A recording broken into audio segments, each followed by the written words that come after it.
ભાવનગર ગારિયાધાર તાલુકાના પીપળવા ગામે મંદિરની અંદર ચોરીનો બનાવ બન્યો છે। મોડી રાત્રિના 2 વાગ્યે આસપાસ મોઢે રૂમાલ બાંધીને એક વ્યક્તિ મંદિરમાં પ્રવેશીને ચોરી કરી છે।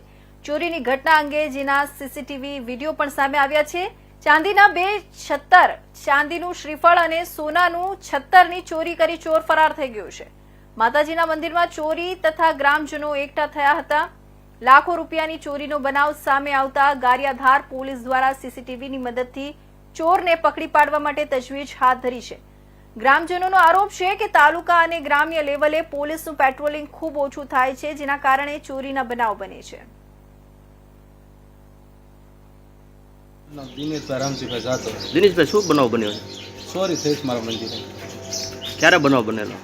લગભગ 2 ના ગાળામાં બની। હાલ ચોરીમાં શું શું વસ્તુ લઈ ગયા છે? 17 ચાંદીના 2 મોટા મોટા હતા, પછી ચાંદીનું શ્રીફળ હતું અમારું સુરતન દાદાનું મોટું છોકરું, પછી સોનાના 17 હતા, પાઘડી ચાંદીની રહી ગઈ છે।